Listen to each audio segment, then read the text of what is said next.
Welcome, everyone, to Great American Underdog. I am your host, Ron Marvo. Today, I am honored and grateful to have someone with me who I admire personally, look up to in life and in business as I've gotten to know her.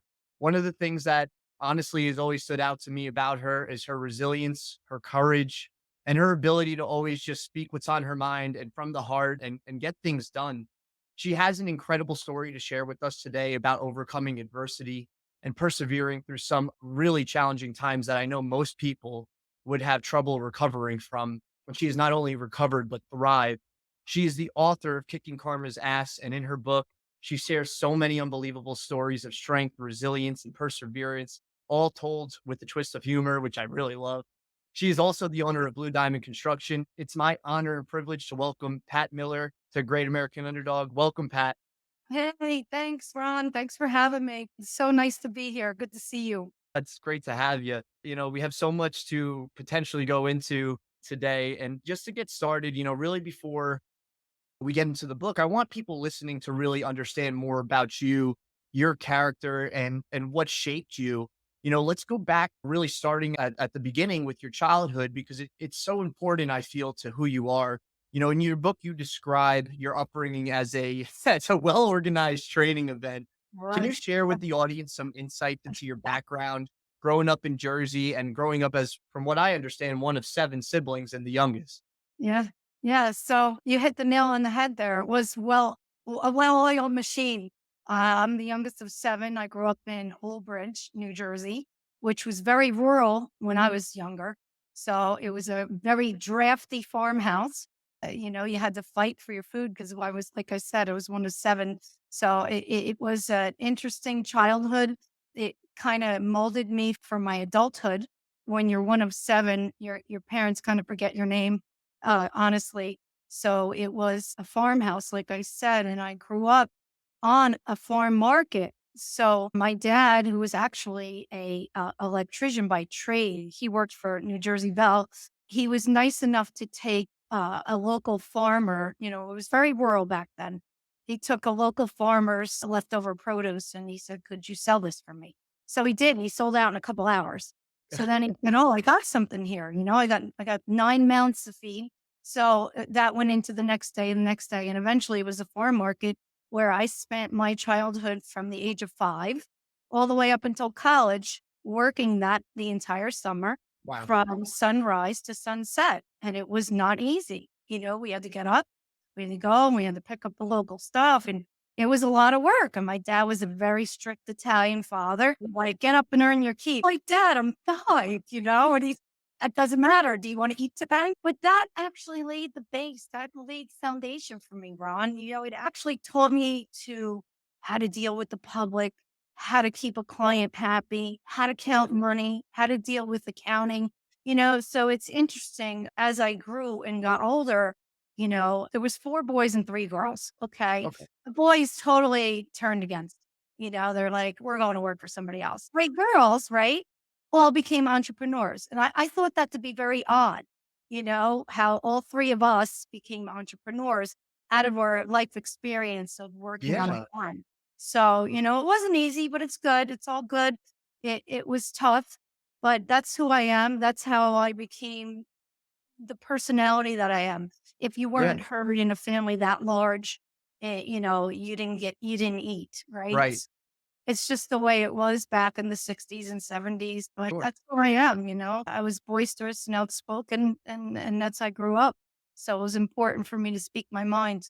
Yeah, So and we even, like I mentioned offline, we share a lot of similarities. Like I grew up in East Brunswick. You grew up right in Old Bridge. My father's an old school Italian guy, and our household was yep. non-negotiable. Like this is the way, and that's it. But also, you mentioned you and your sisters becoming entrepreneurs, and I directly attribute that, like you do, to your farm days. And I remember reading in your book about how somebody came up with a certain amount of weight in vegetables and you Yeah. were like to the T about it. And other people were like half a pound here, half a pound there. But part of that attention to detail started so young for you, it sounds like. Yeah, like you said in my book, I tell the story how my dad would just laugh. He'd be in the background moving.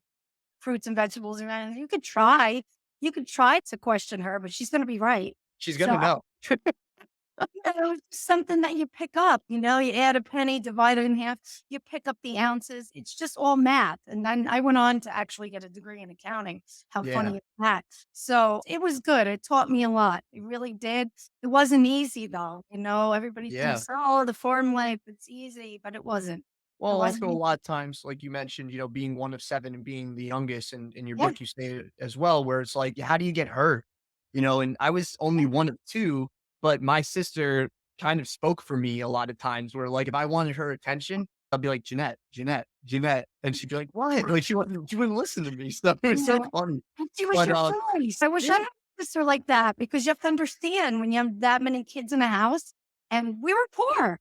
I right, grew up, I was very, very poor. I grew up right. with very little means. And your siblings look at you as though you're competition. When your mom can only afford one box of cereal, it doesn't feed 7 kids. My brothers would hide it. I mean, it was just incredible. It was like a battlefield, you Yeah, know?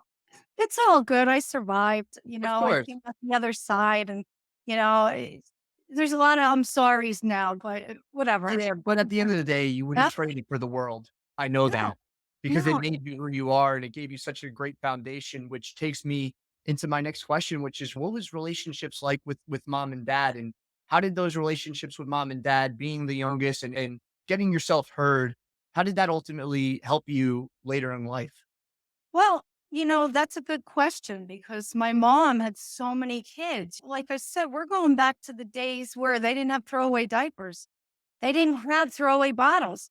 So my mother was run ragged. She's had 3 kids in diapers at once. She barely knew my name. I think she called me every one of my brothers and sisters' names, like Maddie, Missy, whatever your name is. Yeah, you over there. Yeah, the youngest one, that one, the cute Yeah, blonde one. there you go. It was my mom didn't really give me a lot of attention, honestly, because she didn't have it. I mean, she was a great mom. Don't get me wrong. She For was this sure. half Irish woman, but her kids came first and our well-being came first. And, if you didn't keep yourself busy, and I think the foreign market probably had a lot to do with giving her a little bit of a break, Sure. because we had to go out and work and she was able to cook dinner. She used to cut 5 pounds of potatoes a night. Imagine that. Oh my So, gosh. It's yeah, so funny as I read through that, I think about people as parents today, and not to get off topic too much, but that's just the struggles of back then in comparison to now. And as a child back then, being one of 7 too, I feel like the farmers market and all those things, kids don't really get that today unless their parents kind of have that background. I know your kids for sure, respectful, well-mannered, hardworking individuals, but then yeah. they get that from you. I think that's something that's kind of a lost art in today's generation a little bit, unfortunately. Yeah, I agree with you, actually. My husband was a wonderful provider. My late Yeah. husband, Ray. He Yeah. was a worker. He was working all the time. He would work double shifts. I was the caretaker in my family, and that's exactly where you get it from. You get it from how you grew up. I was Right. not an easy mom. And I used to say to my boys, listen, I'm not your friend. Okay. I'm here to raise 2 men. Someday you're going to be fathers and husbands. Right. It's the way you have to be. I instilled hard work in them and they understand it now. I got a couple Right. things from them. So it wasn't easy growing up that way, but I'm very grateful to have learned a lot of life lessons, brought them forward into my adulthood. My dad, he was left handed, our lefties club. His nickname was Lefty, actually. It's in my book. It's a Yeah. great story about how he was named Lefty and I was the baby. So he always kind of babied me, but he was Oh, very supportive as my dad grew older. And when you read in my book how I tell the story, how I had 2 fathers. I had the father when he was struggling to feed 9 mouths. Alcoholism was prevalent in the 70s. I right. think every single one of my friends had at least one parent that was an alcoholic. That's an interesting statistic, but it's just so acceptable to have that in a home. And then as he grew older, we stopped drinking, and that's all in my book. And he Yeah. became a totally different man. I mean, a totally different Mild father. mannered. Yeah. Supportive, always telling me you're fantastic, you're one of a kind. My kids, all my nephews, they don't believe he was like that. They're like, Grandpa, he's so Well, they know great. grandpa's grandpa. Yeah, exactly. And they know him when he was sober. So Yeah. alcohol does change people quite a bit. But I learned a lot from my father, and that's in my book as well. I learned more from that man with an eighth grade education, Ron, than I did through any of my college professors. My father had an eighth grade education. These are going back where there was no internet. He was self taught. You know, you hear the stories, but I lived through it. The door to door salesman who bought the encyclopedias, which was a lot of money back then. And he was self taught between that, Prevention Magazine, and National Geographic. He was self-taught, and he Wow. taught me so much stuff. I talk about him every day, and I'm Yeah. like, "Oh god, he was so smart," and I refer to him in my book, which is a great story, and I swore he was a time traveler. Like, he knew so much ahead of his time, and I'm like, "How did he know that that caused cancers? How did he know?" He used to it's in my book, I'm sure you read it. He used Yeah. to scream at us to turn the water off. "Why, Dad? It comes out of the ground, it's free." It was free back then. He's like, "Someday you're gonna pay for that, it's gonna be in a bottle." He Now I knew look about yeah, he knew about the plastic bottles coming. I know about the bottles, and I'm like, "What is that? What is how did he know that?" But you know what? I don't wanna question that, I'm just grateful that I learned. Yeah. He And taught me a lot. and I keep making comparisons because there are a lot with you and I in many ways, but, like, my father was a 7th grade dropout because my grandfather died of alcoholism when he was 5 years old. And my dad was the There you man go. of the house, superintendent of his apartment building at 14 years old in Brooklyn, New York for free rent. I look back, like, the hard-nosed growing up I had, I wouldn't change it for the world, and the respect and the gratitude that I have for him today as a young adult, I'm just beyond grateful, so very similar, and when you were Yeah. describing that, I feel that to my core, I'm glad you you know? connected that. You know, I Yeah. think there's a lot in it. You like you said, you read it. It's got a little bit for everybody. Oh, yeah. Um, it's incredibly personal, but I felt I needed to tell the story to the world. I needed people to see that what they're going through isn't abnormal. It's everyday people go through it, you know. So I'm glad you connected with that. But It's exactly why I created this podcast and to share stories like yours, Pat, that are so profound and impactful. And I do want to move forward to discussing your book, Kicking sure, Karma's Ass, which yeah, I'm going to throw up the banner right now so everybody can know where to go and be able to find that. This book, like I keep telling you, it really moved me and has helped me in so many ways to not just understand you, but know that I'm not alone in some of the struggles that I've had, and other people reading it will get that same kind of impact. What was really, I guess, your inspiration in writing Kicking Karma's Ass? What drove you to say, you know what? I want to put my life story and some of the relevant stories into a book. that's a good question. So after my husband passed away, that's a great story in the book. Not that he passed away, but I went through so much in such a short period of time. I had to make sense of all the grief and horror that I went through.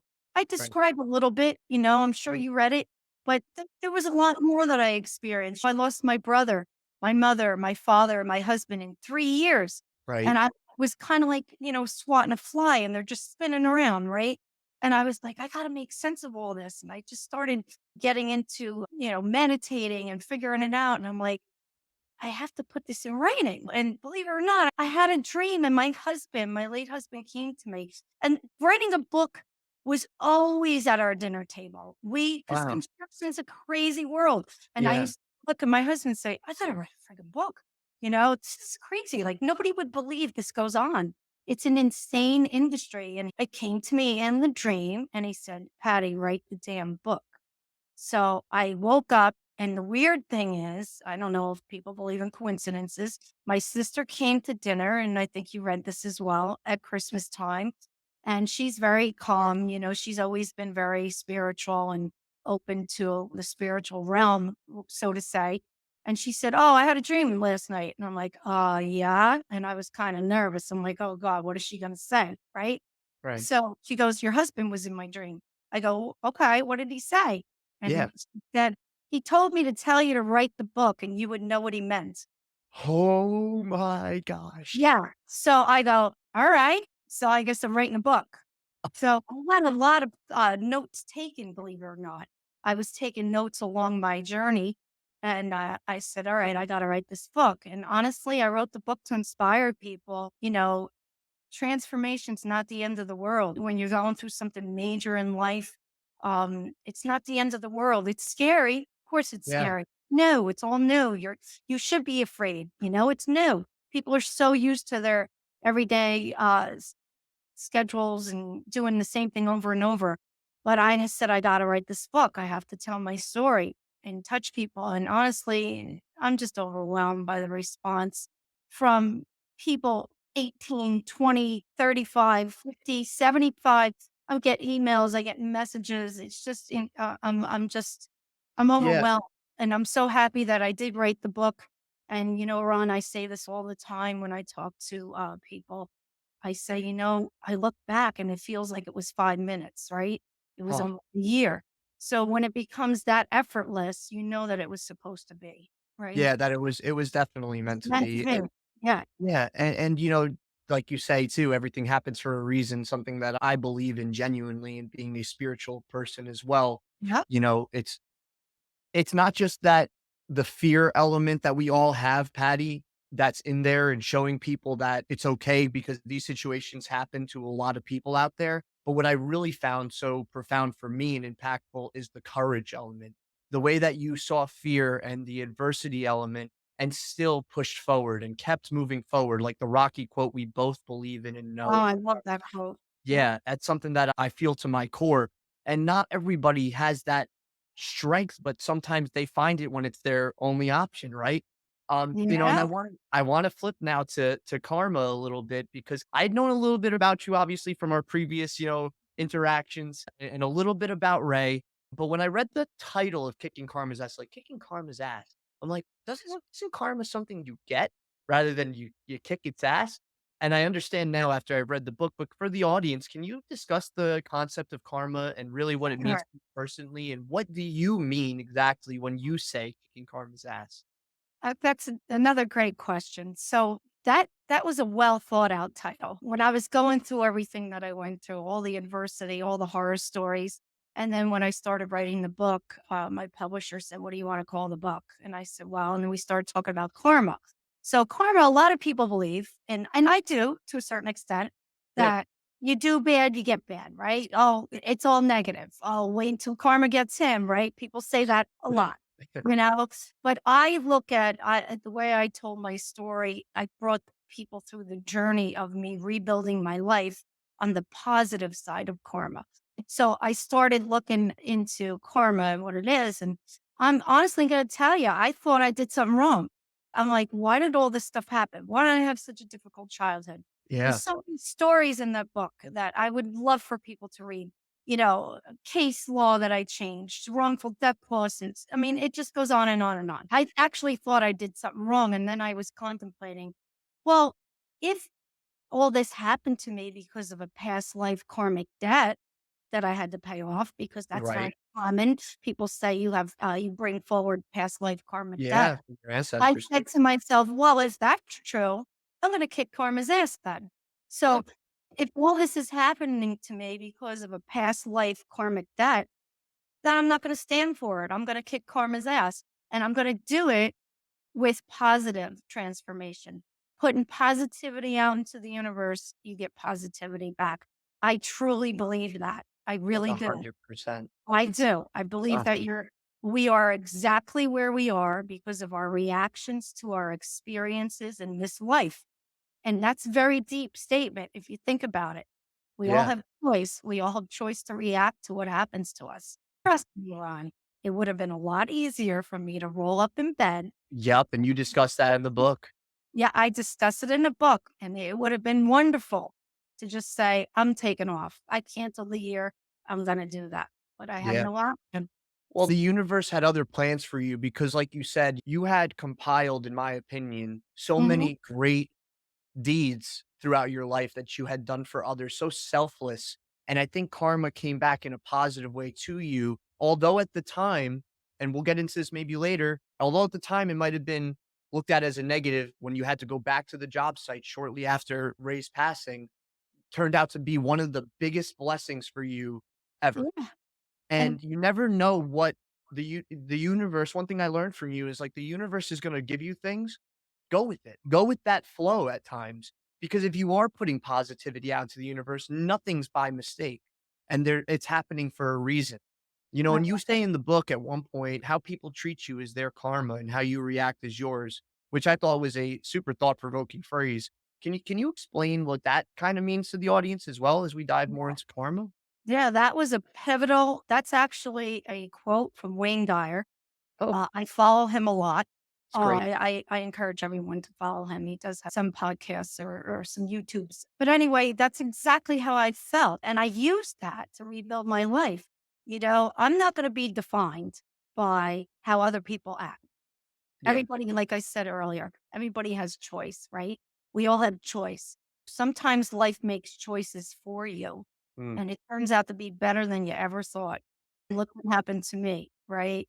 yeah. I could have easily just, I don't know, rolled up, not survived, depended on my kids, whatever it may be. I had no option. I had two kids that were looking at me thinking I was going to have a nervous breakdown, right? So life does make choices for you. When you look back, hindsight is 2020. But you look back and you go, "Oh, so that happened. So I was ready for this. Yeah. This happened, so I was ready for that." Wow. And though I thought my world was crumbling down around me when it was happening, I totally understand it. So I'm very blessed by knowing what my life purpose is. And I'm very blessed knowing what I'm supposed to do here on earth. We're only here for a short period of time. We're all supposed to be doing something here. Yeah. And I believe, like you said, I even have it on my checks when I write a check right before I sign my name. It says everything happens for a reason. So it's an incredible part of life. And you're right. If you fight it, it doesn't work. It Yeah. really does. You have to go with it. I think I had told you a mantra that I follow, which is Yeah. I'm exactly where I need to be. I open my heart to the universe and trust in the unfolding of my life is something I say every day. And my fiance and I say everything is always working out for us. And when your thoughts are like that and you're geared that way, you start taking action around those thoughts. It's such a great point. And you mentioned in the book too, you never know how strong you are until being strong is your only option. Is that a phrase that was yours? Because when I read that, I was like, wow, that's something that I can't Well, stop thinking about. I read a similar statement in Robert Wood Johnson when my husband was in the surgical ICU. I would go up and see him, and there was as soon as the elevator opened, it was almost like going into a horror film, right? Ugh. Door open, and there was a right on the wall. It was a similar saying. It Yeah. said something that's similar, and I just coined it in my own phrase. You never know how strong you are until being strong is your only option. And when you think about that, it's like, okay, let's go. Let's Mhm. do this. Let's roll. I had no other option. Yeah. I always refer back to it's funny. I always keep my humor on. I always refer back to nobody was ringing the doorbell with red balloons from Publishers Clearinghouse. Yeah. Yep. Pat Miller, you just won $1 million, right? When you wake up, it's reality. Yeah. Yeah. I was with my husband for 37 years since high school, Oh and my he's not in gosh. bed anymore, right? Right. So, how am I going to pay these bills? Yeah. And when you read my story, you're going to find out that I was broke. Yeah. I spent my life savings. I got twisted up into the wonderful world of healthcare and insurance companies. And, you do anything in your power when you love someone to save their life. Right. And I did. I spent all my life savings, over $1 million. It's in there. And then Yep. I went into debt another quarter of $1 million. I was paying I think it was $32,000 a year for health insurance just so my husband could be treated by a decent doctor, right? So, I mean, the bills go up pretty quickly when you're going in for experimental treatment. They call it experimental. Yeah. Any kind of clinical trial is experimental, so they don't have to pay for it. So, Right. I And won't get into the cynical side of it. I made it. I fought it. And it's scary when everything happens and all of a sudden you take a deep breath and everything kind of rolls off of you and you go, okay, what do I do now? right. So I had no option. I had no money. I was in debt. I owed everybody in my family money and I had no life savings left. So it's a good story about, strength, perseverance, like you said. It's I more always than it's more than a good story. It's truly an thank you. incredible one, Pat. And even just the way you mentioned about the elevators, again, I just think about my father with my mom when she had 7-hour Uh, wide awake brain surgery and yeah. those doors opened in New York. He drove my mom to New York City for better healthcare from Florida because again, there's no obstacle. Like at that time for you, there was money was not going to be an obstacle for you. You were going to do everything in your power, and you have that about you. And I I love you for it. Like, I really genuinely do That's because so there's sweet. there's not a lot of people like you out there, Pat, that have had the courage to face what you faced. I wanna transition a little bit to your work in the construction industry. It sounds like Ray is the reason and the catalyst for you getting into construction, but if not, what did lead you into the construction industry, and what challenges have you faced as a woman in that male-dominated industry? Which, by the Uh, way, I'm very familiar with. Dad's a safety guy for construction sites in New York City. So I know some stuff about it, and it's not well, easy. you and Dad have a lot in common, so Yes, yes. I You guys respect gotta him. meet. He loved your mom and he did whatever he had to do, and I respect that, and that's what I did. I Yep. always said I could never live with myself. People look at me and they go, "Why would you do all that?" I go, "I could never live with myself telling my husband, 'Oh, you gave me a good life. Thanks for the cars and the house, but I'm gonna save some money because 'cause you're gonna die,' right? Who Right. does that? You No. do everything in your That was power." your best friend, it still Yeah, is. exactly. So, how I got into construction, that's interesting, right? When in Rome, do what the Romans do. I always make a joke about it. Yeah, when I was a little girl, I said, "I'm gonna own a construction company." No, not I didn't say that. So, my husband was a union carpenter, and I had 2 kids, and he was unemployed. I always say, "You work for the state Department of Unemployment longer than you work for a Oh, contractor." You go to work for 4 weeks, you're unemployed for 4 months, and then it's 6 weeks, and then you're out for 2 months. yeah. But we had young kids, and I said, "I'm not doing this anymore." I had a degree in business, a minor in business, a degree in accounting, and I took $100 out of his layoff check. Okay. And I'm sure you read this in the book. And that was before the days of Vistaprint. And I went to a print shop in Point Pleasant and I got $100. I said, "Give me whatever I can afford. Give me business cards and flyers." And I went around to all of the empty stores in Brick, Point Pleasant, Wall, and Howell. And we got a job. And I said, You know what, Ray? If this is how it's gonna be, I got 2 kids to feed." I said, "We're gonna control our own destiny." That's So, right. I have that in me, right? You take control. You have to take control. I'm blessed. I am a strong personality, a strong person. But our first job, that's how I got into construction, was I don't know if people remember this, it's called Workout World. It was their flagship gym on Brick Boulevard. It was our first job, I think, in 1995 or Wow. 94. Yeah, and, we got the job. It was like 3 I think it's in my book. It was like 320,000 something dollars, which was a lot back in the early Still 90s. is. Yeah. So I told him I needed 50% down, and I came in the next day, and the owner of it was hysterical. He's looking left, he's looking right, and he goes, "Did I just put someone in business?" I go, "You did, and you're not gonna regret it." I had a brand new truck, brand new tools, brand new gang box. We went Wow. out we went out and we haven't looked back. We've been in business ever since. So, if there is American dream, so to say, that's it. We just kept working and working and working and working, and one led into the next, and we worked together, and we became very successful. We made millions of dollars over the years. Right. As time goes on, the money is not as valuable, right? Of So course. $1 million nowadays is probably like 200,000 back then. But that's how I got into construction, and it's not a nice industry. I'm going to be No. honest with you. And by the way, did you help build then the East Brunswick Jersey Strong? But we did some work in there. 'Cause I grew up across the street Yeah. from that gym. We worked for the owner and we did some work in his Tipton Falls office and I think we did the ceilings. Sometimes he was buying existing buildings that had some of the work already built out. So I think my husband did the ceilings in that particular job. Yeah. So it's that one, Tipton Falls. He did the piano. He had a piano in his foyer there.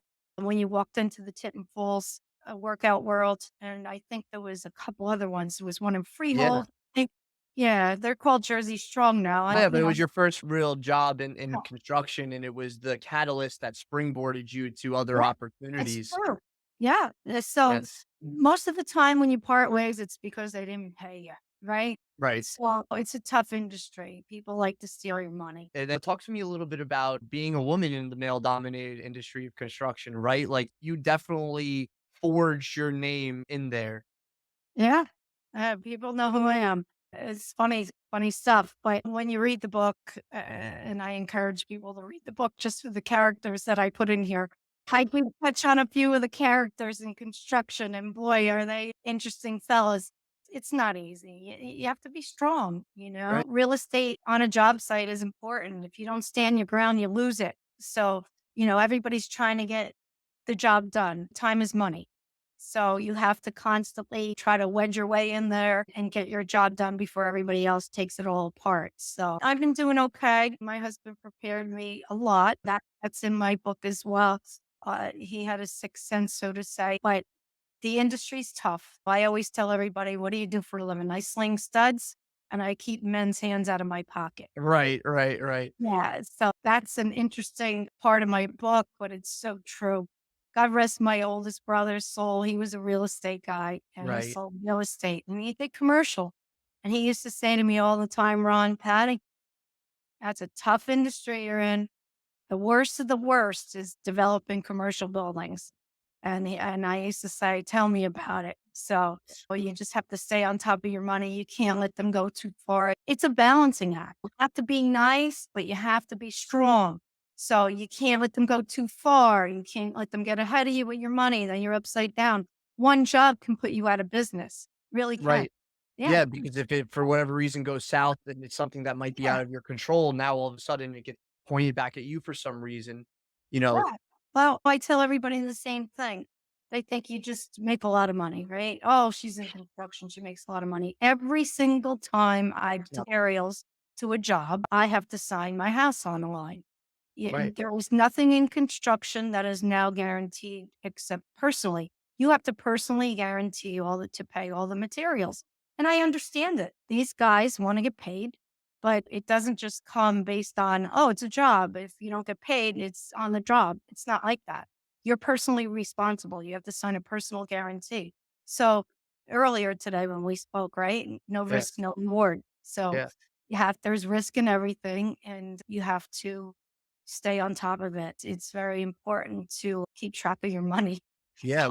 Would you say, again, as a woman in a male dominated industry in construction, like you're mentioning, just being challenging as a whole with a lot of dog eat dog kind of mindsets out there, what are some of the biggest qualities that you feel have helped you continue to persevere with the construction company? What exactly do you feel like when you make that first intro, then you're bidding for a job? What do you really do to differentiate yourself ultimately? Well, we're back to the strong personality, right? You have to Right. get around that. So I'm sure you know that male industries, dominated industries, is usually crowded with a lot of egos. Right? You have to be very careful because even though you know a lot, and most of the time I know more than most of the men. And it's not my job to show them up. It's my job to give them a good prop. I usually control the situation with my knowledge. I have a Perfect. vast background. I have plenty of professionals that vouch for me as a professional in my knowledge and my finished products. Architects, engineers, they know me. Yeah. Ron, there's not many blonde hair women that go out on the Running job, around construction.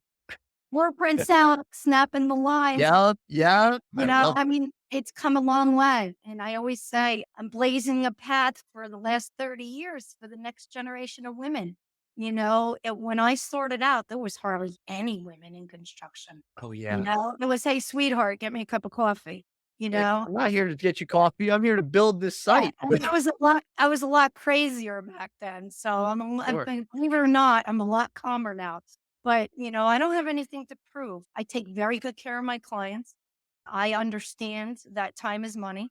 The sooner I get them open and collecting the rent, whether it's a residential apartment complex or a retail, whatever it is, the sooner I get them open, the sooner they get money. And honestly, I had this conversation with my marketing girls the other day. One of the biggest things that women can contribute in the construction world is their organization skills, their ability to push the job. We are very organized. We can see ahead. We have vast foresight. We want to get done. We think ahead. We go to the meetings. We know what needs to be done before we can do our work. And you ask the questions and you push the envelope. And well, I'm going to be done here. So I need this done then because I'm putting ceilings up. And when you put the ceilings up, everybody panics because Yeah. if they have overhead work, duct work, electrical, they start panicking because then now they don't have the room to do the work. So I personally feel it's my organization skills, my attention to detail, and my ability to get it done quickly. You know, I had Yeah. this conversation again, another conversation. It's funny, this all coming up with my crew the other night. I said, look, you have to understand my company was built on being reliable and giving a quality product. I said, right now, there's thousands of subcontractors out there. Everybody's a contractor. You have to differentiate yourself. I said, you can't be the same as the next guy. You have to go above and beyond. You have to do the quality. You have to give them the attention. You have to help them if they have to do an as built. Sometimes you got to give some work away. You help out the developer. You don't nitpick. You don't stop the job until you get your extra. The little things go a long way. And then hopefully you get another job and you roll it in. But, I've done okay in the industry. It's like anything else, Ron. They either love you or hate you, Yeah, right? well, I think they all love you because of the things I think because of the things you mentioned, and then you're like, fingers crossed, right? I hope so. Well, you're still in business because not only do you get the job done well, Yeah, clearly, but also you understand the industry. You also yeah, understand the attention to detail, and I feel that because of your genuine, authentic approach and your mutual respects for others, people buy you. Like I always say in automotive, they don't just buy the vehicle they're getting or the dealership, they're buying the person. And when you treat your clients in a way that helps them make the best decision possible for them, which is exactly what you're describing, and it kind of validates itself because they can tell that you yeah, have that genuine, authentic approach and you're genuinely listening to what's most important to them and what their desired end result is. And whether your product service change it doesn't matter. It's they buy you and they buy your level of attention to detail and care. Um, Moving forward, what's next for you in business life and for Pat Miller? I'm curious. yeah. Well, of course, if you read my book, the back side says book 1 of 2. Right. So I am taking notes and eagerly awaiting to put that together. Probably 2024, I'll be releasing book 2. Yeah, there's just so much going on. There's so much to tell. Life is good right now. I'm blessed. I'm moving along. I rebuilt my life. Of course, I'm going to continue running my construction company because that's what Love it. pays my bills. And also, I'm going to be starting a mentorship program. I think it's important that I give back to the younger generation. I call them next gens. And Love it. I like to concentrate on the women who are afraid to take that step, the next step. There's really no pay differential in the construction industry, Ron. Yeah. So a woman gets paid the same amount of money a guy gets paid. It's based on the trade. I always say a good plumber can make 350 a year, right? The blue collar trades built this country, will continue to build the country. And it's a good option for people to go into the trades. And I'd like to continue to help the mentorship. I do mentor a lot of the younger kids in the industry right now. But I I want to love concentrate. Yeah, I want to concentrate more on trying to help get some more women in the industry. It's important to me. Would you keep it specifically to construction, Pat? Because in terms of like, personal transformation and then also just helping women just overcome professional and personal challenges, you have so much to offer. Do you plan on maybe branching out as well? Because I think that there's a lot of value that you can bring to just anybody and especially women who might be lacking that confidence or going through something difficult. Do you have any plans of that nature? There's talk about it. There's talk about doing some guest speaking. I do have a lot to offer. There's a lot up here. Yes, there Um, is. yeah, and I told my guys the other day, I have no problem helping you guys out. Only the smart ones listen. Right. No. But, there's a lot of talk going on. I don't know what the future holds. I'm going to keep pushing. There's a lot of things going on. Hopefully, we'll be signing some contracts soon for some Beautiful. electronic work. But we'll see how that pans out. I'm Awesome. open to everything. I'm working with a lot of good developers right now. So I'm grateful with that. So we'll see what the future holds. I'm going to keep doing what I'm doing, and I think everything's going to be okay. I love it, Pat. And just to move the audience a little bit here. Your book is definitely a lot of personal transformation, overcoming obstacles. Part of the reason of having you here on Great American Underdog is just that to help the people listening overcome some challenges in their own lives as well. And we both know personal transformation can be a daunting process. What advice do you have for those individuals out there who may be embarking on an unknown journey or maybe having to start over? The only thing I could say to people that are going through any kind of transformation in their life, and it's not just grieving, there's so many things that happen to all of us that are scary. Just don't be afraid. It's okay to be scared of the situation, like I said earlier, but you got to get out of bed. You have to get out of bed. You have to face it head on. It's Wow. going to be hard. We do hard stuff every day. People don't give themselves enough credit. They really don't. The world is filled with adversity and tough stuff. They have to just keep on keeping on, right? They have to face it. They got to get out of bed. They got to stay strong. It's okay to cry. I tell people that all the Yeah. time. I'm Yeah. not old. I cried a lot, Of but I course. don't cry in front of other people. Another Yeah. famous saying that I stick with is when we laugh with others. When we cry alone. And it's very true. Nobody's gonna go out like a nut job. I'm not gonna go on a job site and start crying. Start crying. Yeah. I mean, I can't. I have to be professional. A lot of these guys just had babies and they're up all night and they're not sleeping, and you'll go through that. And Yeah. I'm like, oh God, you should have saw this woman, Pat Miller, on the job tonight. Yeah. It was Right. Yeah. I didn't know what to do, right? But, transformation, it's part of life. It's gonna be okay. You have to go with it. Like you said, Ron, that's the best thing you can tell people. The more you fight it, the harder it is. Okay? Yeah. So, everything happens for a reason. You're gonna find out eventually what that reason is. So, I think it's important that they learn that it's okay. It's okay Yeah. to cry. Just don't stay there long. Cry, get it out, and keep going. You're gonna Yeah. be Yeah. And we all have those times in our lives, and being able to be open and honest about it is something that I feel like people have trouble removing their ego inside and view it as a sense of a lack of strength when really the courage to still step out like you have and not cry on the job site and break down in front of other people who have their own problems. It shows a tremendous amount of empathy for other people, but also, again, Yes. that courage element that you have, Pat. For those out there, what actionable steps do you recommend to individuals who might be looking to take charge of their own life and ultimately kick karma's ass as you did? And what kind of message do you hope readers really take away from kicking karma's ass? I want them to know if I can do it, they can do it. I'm just a girl from Jersey. That's all I am, right? If I can do it, you can do it. And it's important that people have confidence. If I didn't have confidence, I'd probably have nothing. I go in, I control a situation. When I walk into that meeting of 21 men, Mhm. they know I'm there, okay? It's in the book. It's probably one of my funniest stories. When you go into a meeting, the guys that don't know me, they start talking down to me. It's a funny story. Yeah, it doesn't work out too well, but they need to be positive. They need to stay strong and they need to believe in themselves. I think a lot of people grow up without having self confidence. I Yeah. really do. I think it starts in the home, but I don't know where it starts. I'm not a doctor. I think people need to be reassured that they do have something to offer.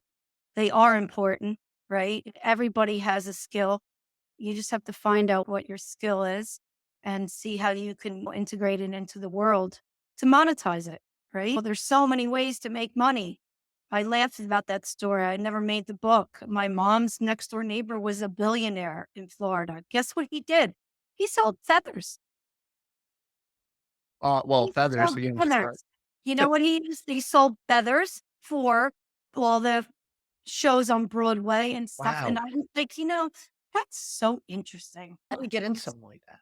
Exactly. I'm Yeah. like, he was the nicest guy, and he was so wealthy, and I used to be like, he sold feathers.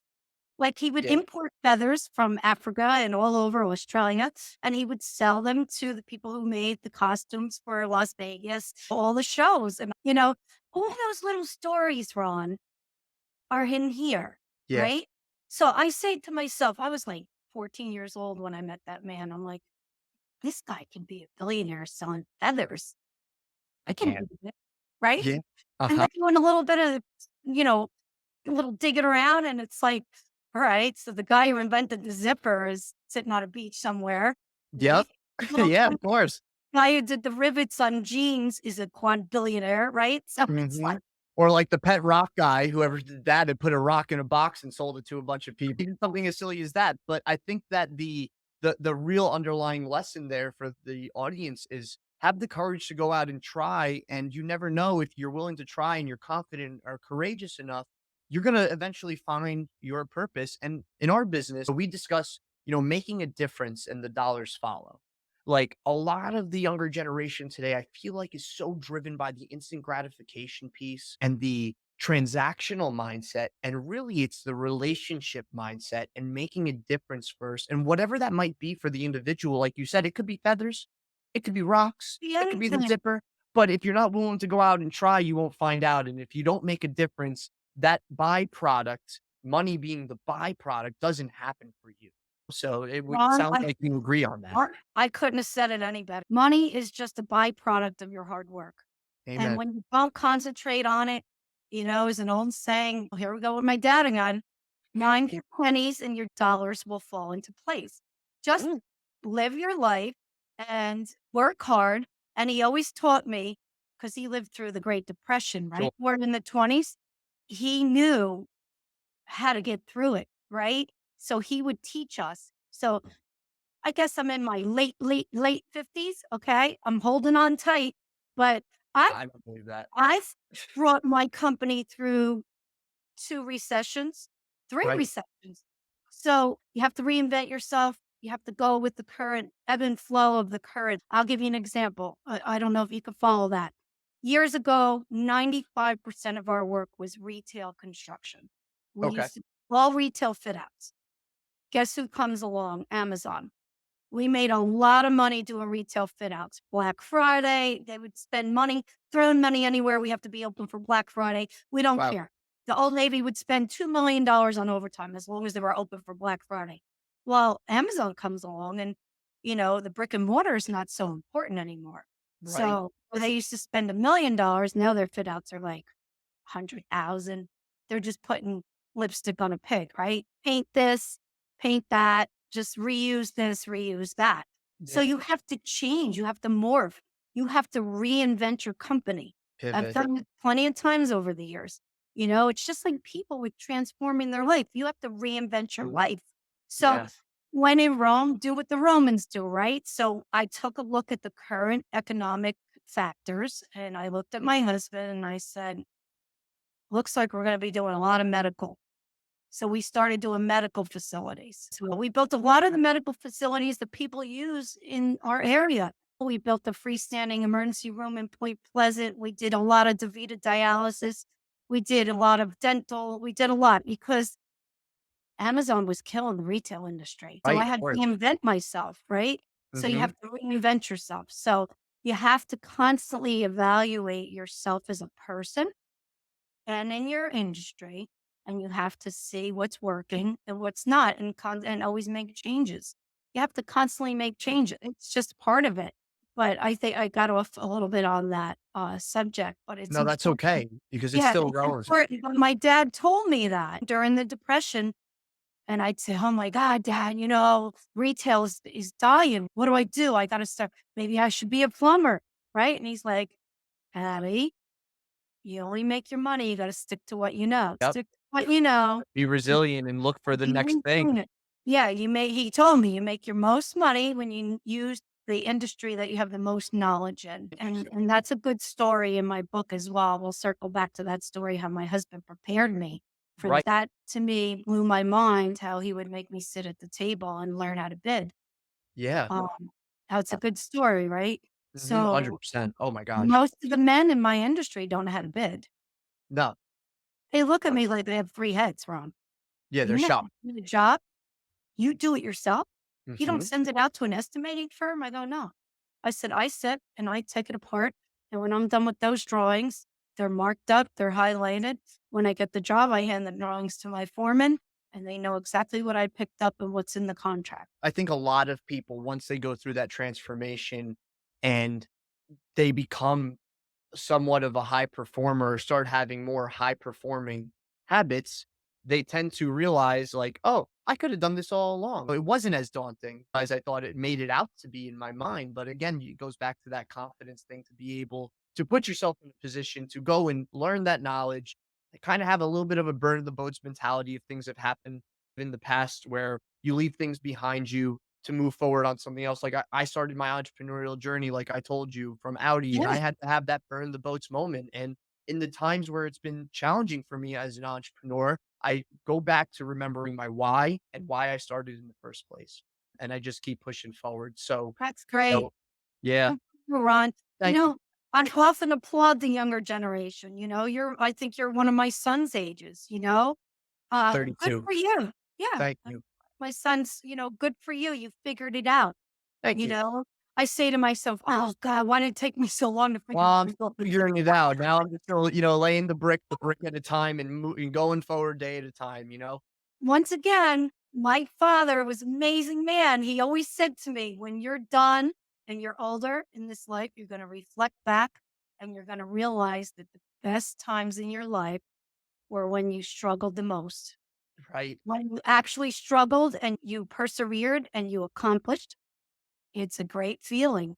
And Hmm. I'm sure you're gonna know that someday Yeah. because you're doing it now, but it's still only gonna get bigger and better, and it's gonna Thank be you. more fulfilling, and you're gonna be fine. You're doing good, and I'm proud to be here with you.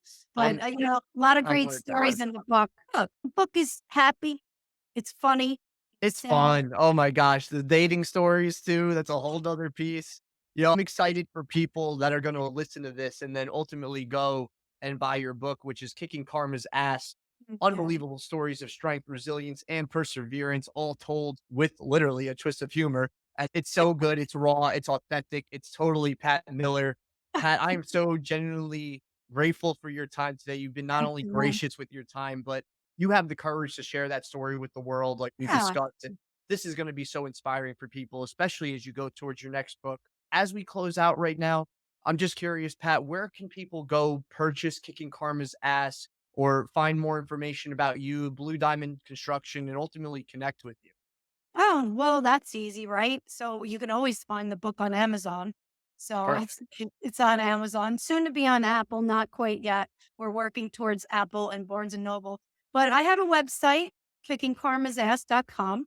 There's a link there to purchase the book. There's a few things on there that you'll find enjoyable as well. So it's a new website. We're trying to keep it fresh, add some more media to it, but we're growing. And of Mark, course, Blue Diamond, I have my own website, Blue Diamond Construction perfect. NJ.com. So that'll show you a little bit about me as a contractor and the things that I've built over the last 30 years. I've been doing this a long time. So you'd be surprised to know some of the things that you shop in. I probably was inside doing them for you. Dude, yeah, building it. Yeah, I'm I, excited to go check that out and yeah. also add it in the show notes for others because there's gonna be a lot of audience that's gonna listen to this. Maybe they have a reason to reach out to you at Blue Diamond. That everybody should have be going to buy Kicking Karma's Ass, in my opinion. As we close out, any last thoughts that you want to include? No, I think we covered most of it. It's just important to stay positive. I'm a Yeah. positive person. I try to stay positive. I'm not saying that I'm perfect. I'm sad a lot, but people need to stay positive. They need to believe in themselves. They need to find their niche in life and stay strong and reinvent yourself. And as they say, phoenix your way out of those ashes and become stronger. What doesn't kill you makes you stronger, Ron, right? Yeah, amen. Amen to that. And Patty, once again, I just want to Thanks, thank you for Ron. your time. This has been another episode of Great American Underdog, where you can get information from people that have overcome incredible challenges and have come out on the other side successful, whether spiritually, mentally, physically, financially. This is your place to find those stories. This has been an episode with Pat Miller, the author of Kicking Karma's Ass and owner CEO of Blue Diamond Construction. Pat, once again, thank you for your time, and we're out. Thank you, Ron.